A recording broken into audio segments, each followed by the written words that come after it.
Ekuqaleni abarhanelwa abasibhozo baye bathathwa ukuze bancwine ngemibuzo, nangona kunjalo abarhanelwa abane abaphakathi kwiminyaka 16 ne-18 baye bakhululwa.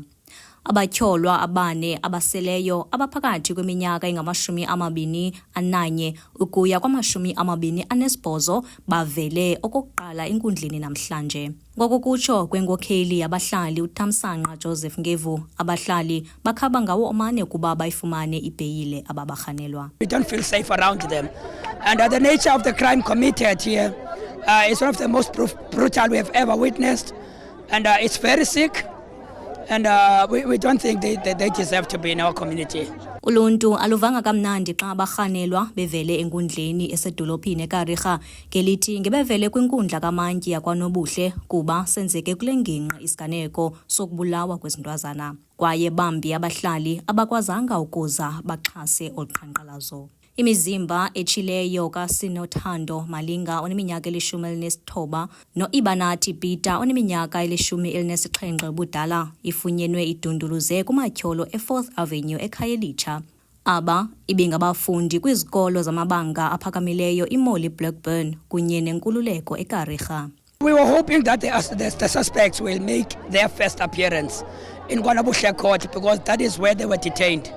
That is where the arrest was made. And we felt like it would allow us as a community to be part of something and to be part of the process. With them moving the case from Kwano to the region, regardless of whatever reasons they have, feels like they are taking away something from us as a community, because now this has become a serious issue of concern for us as a community and we want to be part of the trial. Abahlali bavakalise ukuba noloyiko olungazenzisiyo emva kwesi sithwakumbe. Singabahlali siva kabuhlungu ngabantwana ababulawayo. Inhliziyo zethu asakwazi nolala, we are not safe. Asiyazi ba singazikhusela kanjani. Siyacela mani, sicela ukhuselo, sicela amancedo. Abantwana bethu bayafa. Abantwana bethu abayoyika ngoku nokuya ezikolweni. Lento yenzeke kakubi abantwana bethu bebhala. Sicela amancedo. Sicela amancedo kakhulu. Hey, akumnandanga singabazali kubhlungu ngoba silahlekelwa ngabantwana bethu sijongela ukhulu kuba sebafundisa kodwa baphuma ezandleni. Ndiyacela manje singabazali masiqiniseke eqeqesheni abantwana bethu, sijonge ixesha labantwana bangena ngalezi ndlini, sibajonge abantwana bethu. It's worse abantwana bafundayo ugrade 11 grade 12 isengabantwana abo ebazalini. Ndiyacela singabazali bethunana masibajongele abantwana bethu and sibe strict kubantwana bethu because enza ikamva for bona. Thina sizabashiya sibashiya ntoni beziluphaza bengena ezinywaleni beziphalaza bebancinci. Ndiyaqinisekisa into yokuba ngaba abazali abaninzi bafunde ento ngoku kubuhlungu because asilali akumandanga. Laa nto ichaphazela nathi xa sisonke, akho mzali uva kamandi, sivuke ekuseni siphila ngakhodwa silapha sisogqwala emsaneni. Enkosi. This is a matter that relates to criminality. This is a matter that relates to the security and the safety of the people of KwaNobuhle. We're calling on the government as well to come and bring police. The police that are used to fine us, you know, the metro police that are used to fine us when we're driving recklessly during they must be, you know, protecting and bringing the safety of the people of KwaNobuhle.